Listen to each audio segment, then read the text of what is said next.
Out at Royal Randwick, looking for mudlarks is Kenny Callender. Thanks very much, Max. Yeah, Sydney Cup Day here at Randwick today, and of course you'll see the Cup live on the wide world of sports. Who'll win the Sydney Cup? Well, all the punters seem to think it's Citizen. I'm not going to argue. Bob Hoisted, his trainer, said that Citizen is in the same class as Rising Fast.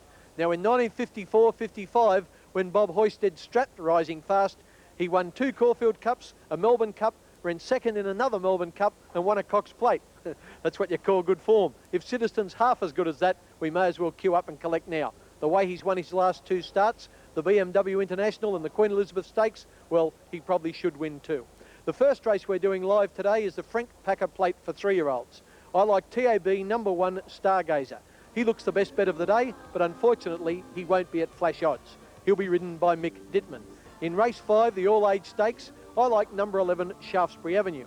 John Tappan this likes the short-priced favourite Strasbrook. Strasbrook's a very good colt, so too Shaftesbury Avenue. I've just got the feeling that at better value, I'd rather have mine on TAB number 11. Race 6 is the Cup. TAB number 4 Citizen, a Mick Dittman mount, round about even money. What the heck, as long as we collect. And in race 7, the last race we're doing live, I'm going for the jockey of the moment, RS Dye, Shane Dye on number 2 Reverse Pass. They're my tips. There's some winners there today. Money coming, Ken. I love your optimism, Ken. But even the best laid of intentions sometimes come to grief, as our man Mark Warren found out on the water when he tried to interview Shane Horan. Shane Horan, how are you feeling for this heat up against Shane Powell, considering he's the man that knocked out the world champ? It's not going to be an easy heat, Mark. The guy's a real live wire. You know, I think it's going to come down to picking the best waves, and I'm going to be looking for the best waves. I don't know it's going to be a tough heat. Good luck. Hang on. Hang on. Hang on. Got away. Hang on. Yeah, I'm right. You right? I'm fine. Yeah, what about your head? You could see the terror in Mark's face. He knew the wave was coming, but there's not a goddamn thing he could do about it. Now, what do you think about television? I think it was a great tip given to me about 3 or 4 weeks into my time at Channel 9 was don't take anything for granted in television. No, well, I tell you what, the wave wasn't what they were expecting, was it? No, we'll stop the waves here just for a moment. Let's slip out to Randwick. Race number 4, Johnny Tapp. Maxie, there were a few waves lapping out here at Randwick, I can tell you, about 24 hours ago when all of Sydney thought this meeting was absolutely no hope of going on. The rain stopped overnight. Randwick lived up to its reputation as the world's best wet weather turf track, and here we are, heavy but safe. Ken, it's the Frank Packer Plate, named after the late Sir Frank, who was an AJC committeeman for some 11 years, and Kerry Packer donates a beautiful perpetual trophy for this race, and it's the old Doncaster English Cup from about 1858, worth a lot of money, and the winner's name is inscribed on it every year by the AJC. It's a lovely thing. Have you seen it? I was just having a look at it, John. It is a bit flash. I would like to have a horse good enough to run in it. Let's have a look at these prices for the Frank Packer Plate. The punters only want the one horse. He does look the winner. Stargazer, 11 to 8 on, $1.70 for $1. That's about 8 to 11 in the old language. It's not that bad a price, truly. He'll beat these. Snowplower, Johnny Marshall's mount, is $8.20, just over 7 to 1. Mink Jacket is a scratching. Fast Dark TAB number 4 into 11 to 4 now, $3.80 for $1. 20 to 1 Whirl the Baton. 14 Sir Sedgemere, 14 Magnolia Hall. 66 to 1 Rally again, 80 to 1 Sir Tibby, 100 to 1 Chevalsky, 200 to 1 Daybrook. What's he doing in the race? Daybrook probably airing the colours for Strasbrook, who races in the same interest and is running in the next race. Stargazer looks the winner. I've got my cash on him. Here's Johnny. Righto, Ken. Well, by gee, there's an obstinate customer down here by the name of Fast Dark, trained by Bobby Thompson. He did not want anything to do with the stalls. It took about 6 gatemen to bundle him in, but he's there now, and they're about set. That flashy chestnut moving up is Sir Tibby. Now, coming up, Sir Sedgemere. Sir Tibby has moved in. Fast Dark is in the gates now, so is Magnolia Hall. Waiting on Whirl the Baton to go up, which he does. Wide out, Malcolm Johnston on board, and Rally again. Moving forward, Chevalsky is in the stalls and facing up well, and they look to be about set and ready now for the Group 2 Frank Packer Plate. 2,000 metres the journey. Snowplow stands well. Gates open. Off and running, Stargazer began a lot better than he did last Saturday. In fact, he's one of the first out with Snowplough. Beginning well, Magnolia Hall and Sir Sedgemere, followed by Daybrook. Rally again trapped deep and is being allowed to stride up towards the lead. Sir Tibby dropping back into the field, followed by Whirl the Baton, Chevalsky and Fast Dark racing between horses to the first turn, and the leader Snowplough at a muddling pace by a length on Rally again. Stargazer in the box seat third and travelling well, a length and a half to Sir Sedgemere, a half length away on the fence is Magnolia Hall, 2 to Sir Tibby on the outside of his stablemate Daybrook, another 2 to Fast Dark. Further back then, second last being Whirl the Baton, and at the tail Chevalsky as they head down the back stretch past the 1400 mark, and the leader Snowplough in front by a length and a half to Rally again. The leader's getting all his own way in front. Running third on the inside there is Stargazer, followed by Sir Sedgemere and Magnolia Hall together. A length and a half to Sir Tibby, a similar margin to Daybrook, followed by Fast Dark and Whirl the Baton, and 2.5 lengths away last Chevalsky. I think the saddle has shifted on Fast Dark, and Dye is very awkwardly disposed on that horse. He's right up over the horse's wither as they come around the top turn, and Snowplough led, and they're quickening up a little. Stargazer has literally pulled his way into second place. Rally again losing ground.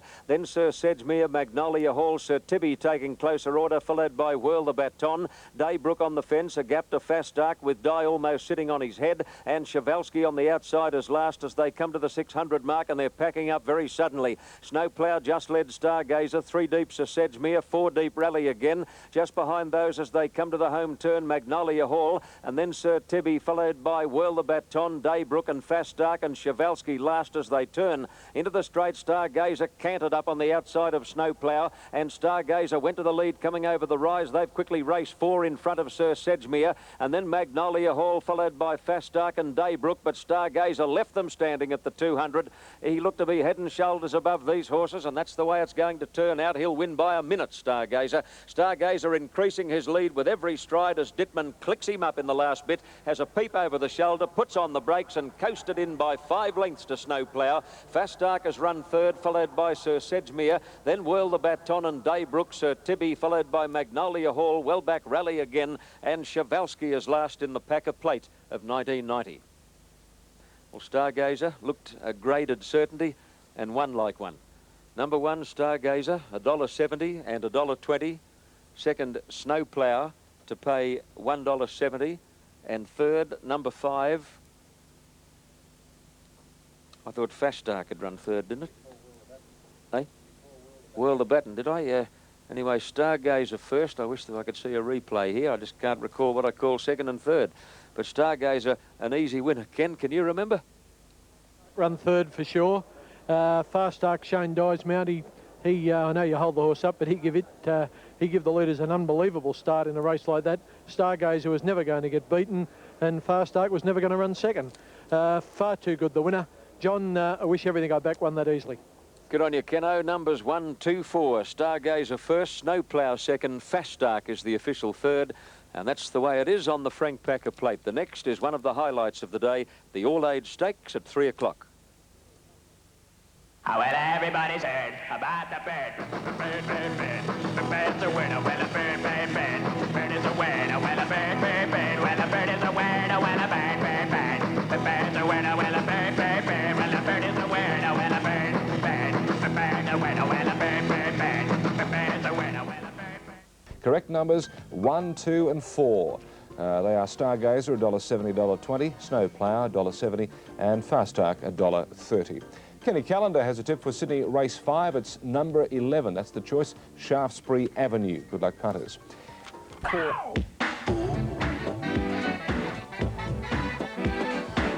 And it's Randwick Racecourse live for the All-Age Stakes, a Group 1 race at Weight for Age, 1,600 metres and $250,000 in prize money. I'm afraid to have to report that the Randwick sunshine, or the Sydney sunshine, has again abated with a bit of cloud rolling in, and conditions are overcast as they start to move in. Ken, this has been won by some beauties over the years. It's a good horses race. Is it what, John? 1,600 metres at standard weight for age. No excuses here. Number 1 is a scratching, Superimpose. He won the Doncaster. Eastern Classic is at 16 to 1. Tierra Wrist is a scratching. Mr. Tiz into 9 to 2 now, the New Zealander. Almost 5 to 1, about 5.70. 12 to 1 Gully Gaskins. Prince Trialia is out. Marimbula Bay is out.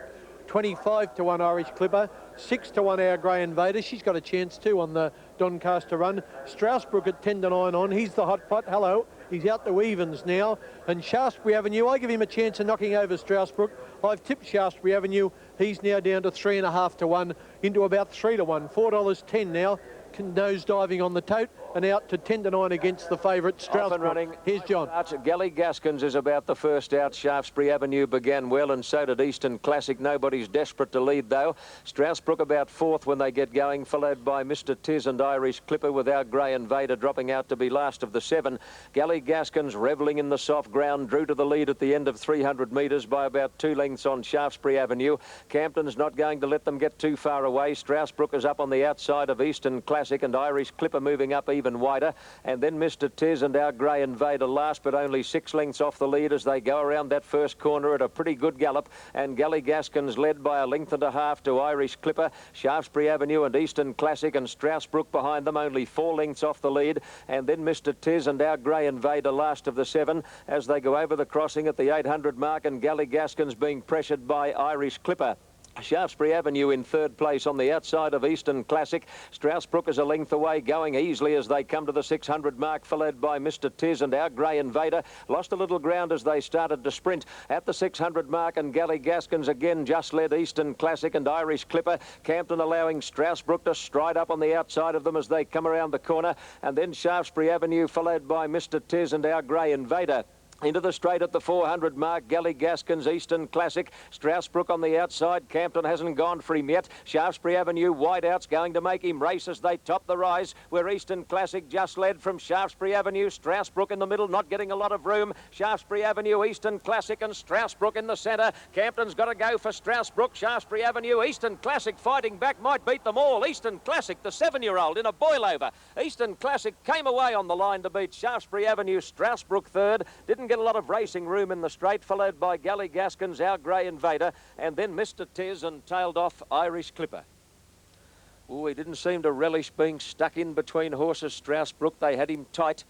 Oh, gee, I thought he'd bolt in coming over the rise. He looked to be travelling very easily at that point, but he just didn't get to the line as we would have hoped. Whether he was unhappy on the ground or whether he didn't relish being stuck as tightly as he was in between those other horses, I don't know. But you've got to say, on the day, no excuses for Strasbrook. He was beaten on his merits. Still, I wouldn't have picked the winner in a fit. Eastern Classic, $19.530. $19.530, Eastern Classic. Shaftesbury Avenue second, $2.20, and insufficient starters for third, Strasbrook. And that was the All-Age Stakes, live on Wide World of Sports. Beach baby, give me your hand, give me something that I can remember. Just like before, we could walk by the shore in the moonlight. Beach baby, there on the sand from July to the end of September.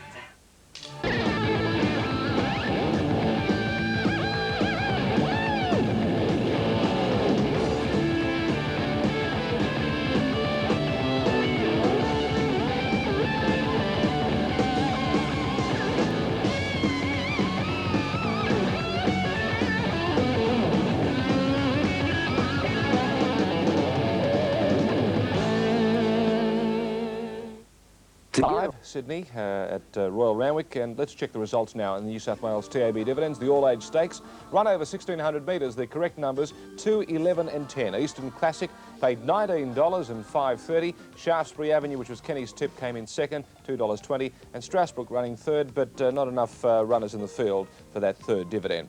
OK, we have another selection from Kenny Calendar. It's race 6, Sydney race 6, and it's number 4, Citizen. Let's check AFL score. Hey, time now to join Johnny Tapp for race 6 out at Randwick.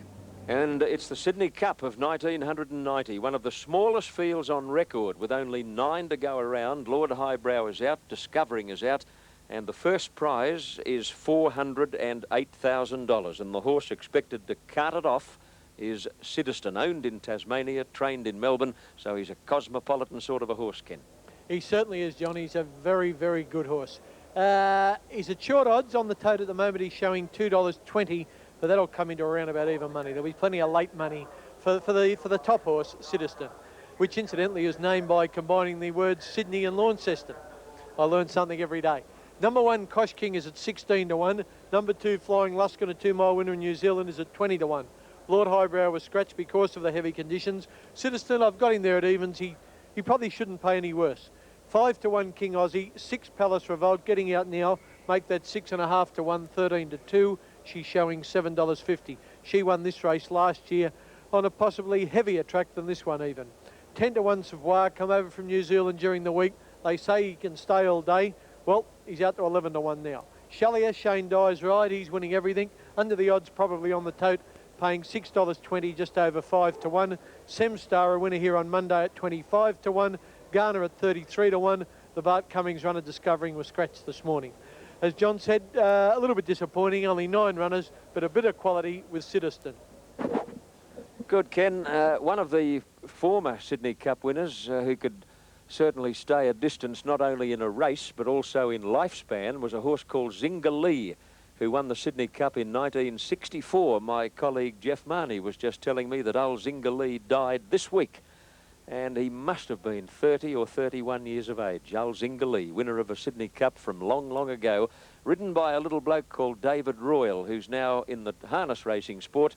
As his weight increased, he switched to the light harness sport, and he's had a lot of success training and driving paces. I don't even know if David would be aware of the passing of his old mate, but if he happens to be watching the show, the 64 Cup winner died this week at a remarkable age, around about 30 or 31. Now, what are they doing over here? The runners are milling around behind the line. They start over, actually in the 1,000-metre chute, and they travel about 950 to the winning post and then one complete circuit of the track. It's a testing race, even on good conditions, but on this quagmire today, boy, oh boy, they'll really be slogging. Neville McBurney, who trains Lord Highbrow, flatly refused to run his good horse under these conditions. A lot of trainers worry about injury to horses because of the yielding ground. When a horse puts his foot down at 35 or 40 miles an hour, the tendons and the ligaments can twist or stretch in any direction.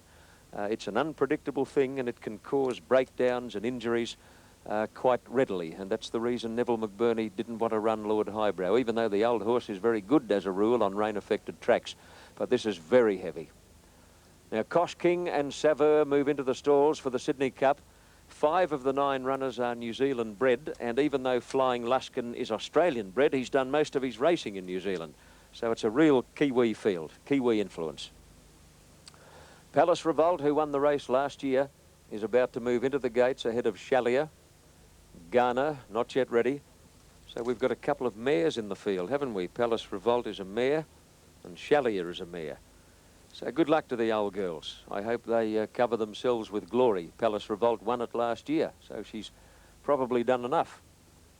King Aussie and Garner to come up, and they'll be all set. The favourite Citizen has moved in the bright royal blue and cerise colours.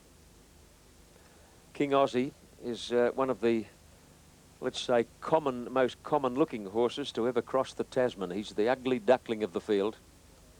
Starters on his stand, the gates open, they're off in the Cup. And King Aussie anticipated the start and bounded right out in front of Garner and Flying Luskin, and Citizen is well away. Right behind them, Semstar when they get going, followed by Kosh King and Saveur and Shallier, last of the 9. As they race down towards the home turn the first time, and the long-striding King Aussie is the leader under a throttle hold. A length on Flying Luskin. In third place is Kosh King, Citizen on his outside, and Semstar is the nearest to the inside running rail. Further back, Saveur pulling hard in the early stages, followed by Shallier, Palace Revolt, and last is Garner. Coming around the turn the first time in the Cup and squaring up to the judge, and King Aussie leads. He's a common-looking horse from the other side of the Tasman, but he can pick him up and put him down as he rolls down the straight. Leads by 2.5 lengths to Flying Luskin. Out deep in the middle, Kosh King on the fence, Semstar. Citizen's travelling 3 wide, and Dittman's as happy as Larry to be there, followed by Shallier. On the fence, Saveur. Garner now being allowed to stride up closer to the lead, and last year's winner, Palace Revolt, is last as they greet the judge with a lap to go in the Cup. And King Aussie is the leader, lobbing by 1.5 lengths to Flying Luskin on the outside of Kosh King and Semstar. Then Garner moving away from Citizen. Saveur in on the fence, and the last couple are Chalier and Palace Revolt as they go out of the straight. Now Hibbard is or rather Noel Harris speeds up on King Aussie, slipped away from them now to lead by 2.5 lengths on Flying Luskin. Semstar third, fourth is Kosh King, 2 lengths away Ghana, followed by Citizen, Saveur, Palace Revolt and Chalier. Past the 1800 mark, and it's King Aussie lobbing along in the lead by 3 lengths to Flying Luskin. A neck away Semstar, a bit more than a length to Kosh King, followed by Saveur. Citizen is going to be suited now with more pace on. Ghana's travelling 3 deep, and the 2 mares, Palace Revolt and Chalier, are back at the tail as they sweep into the back straight. And King Aussie from Woodville in New Zealand, led by a little more than 2 lengths on Flying Luskin. Semstar running third, Kosh King is fourth on the outside of Semstar. Saveur's in on the fence now, Citizen being allowed a little more rein by Dittman, and then Ghana and still Palace Revolt and Chalier back at the tail of the field. But it's King Aussie in front as they go down the back straight. He leads at a good gallop, a little more than 2 lengths on Flying Luskin. 3/4 away Semstar, who's enjoyed a good run. Citizen looks to be hacking in 4th place at the moment, followed closely by Saveur. Then Palace Revolt and Chalier. Ghana went back to be second last, and Kosh King, not the horse he was last year, has dropped out to be last of the 9 as they reach the top turn, and King Aussie is giving them something to catch. It's King Aussie by a little more than 2 lengths. Now Citizen wide out is up there in a line of horses. Chalier's with him, and Saveur is pushing between them, followed by Semstar. Palace Revolt is now unleashing a long run, followed by Flying Luskin and Ghana, and right out of the race Kosh King as they come to the 600 mark. King Aussie led. Citizen is hard ridden in second place. Chalier running third, followed by Palace Revolt, Saveur, Semstar. Coming around the turn, King Aussie led from Chalier in the middle. Citizen on the outside. Mick Dittman looks worried as they turn for home, and Palace Revolt is sweeping around the outside, but they've straightened up, and Chalier has raced up to join King Aussie. Citizen's gone. Palace Revolt's the danger down the outside, if any. King Aussie won't give up. He's fighting back. He got to the lead again, King Aussie from Chalier. Palace Revolt and Citizen is a mile back, but it's old King Aussie. He's burst away from them again. He's got the 2 mares beaten, Chalier and Palace Revolt. They can't find any more, and it's old King Aussie. This common-looking specimen from New Zealand. He doesn't look much, but he can sure gallop, and King Aussie wins the Sydney Cup in a canter. Won by 5 lengths to Chalier. Third, Palace Revolt. Citizen a well-beaten fourth, and then Semstar, Saveur. Well back Ghana, followed by Kosh King, and last of all is Flying Luskin. Well, the old adage, handsome is as handsome does. He's not much to look at, but he's a great stayer. King Aussie, ridden by Noel Harris, has won the Sydney Cup. Number 5, King Aussie, $6.10 and $1.90.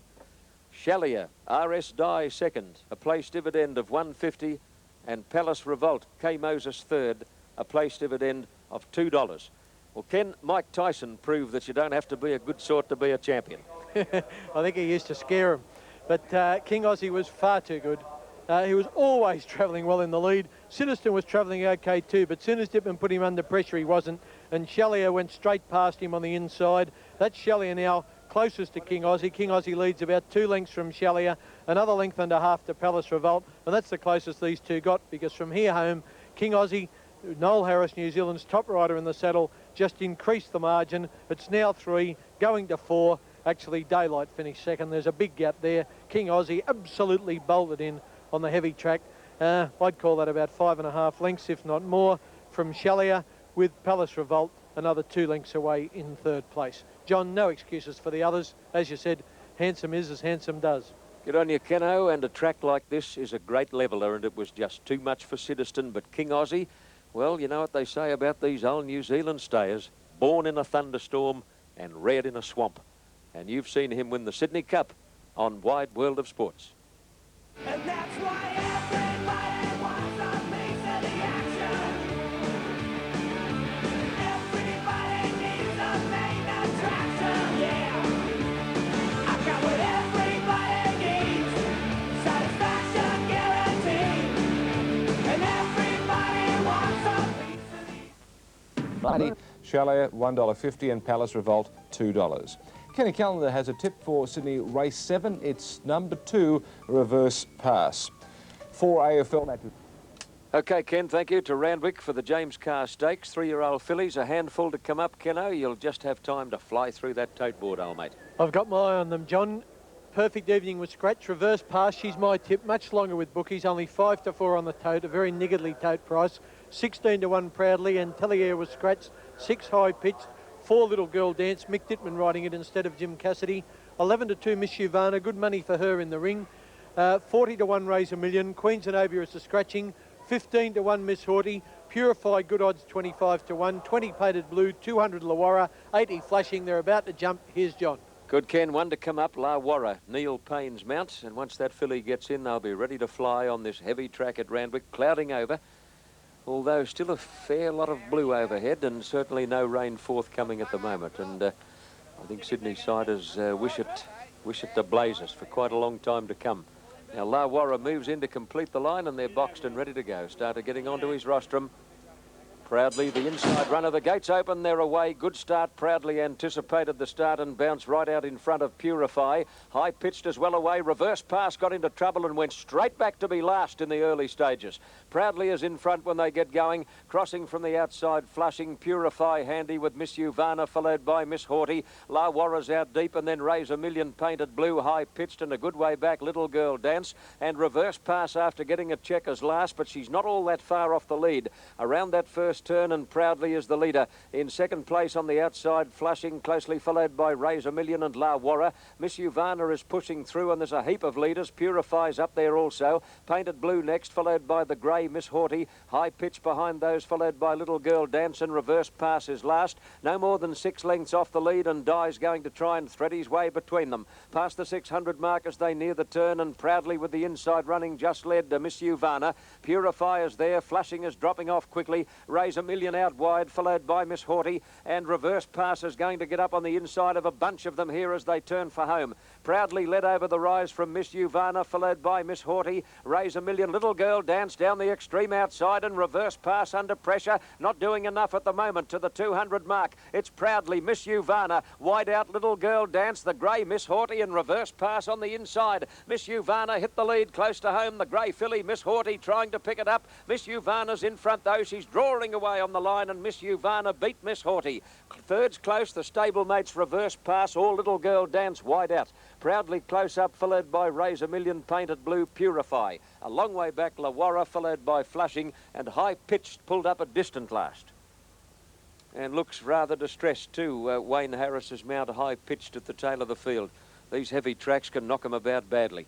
Right, we stand by for numbers. Miss Uvana, trained by Jeff Mains at Warwick Farm, an underrated trainer who's having a terrific trot with a small team of horses at the moment. Miss Uvana, Chris William, is going to pay tote odds of $6.70 and $1.80. Number 10, Miss Haughty, second, $3.60. Not sure about third. Reverse Pass, which is showing a place tote of $1.40, or number 6, Little Girl Dance, $1.50. And that was that. On Wide World of Sports, the carnival finishes next Saturday with the running of the Champagne Stakes. We'll see you then.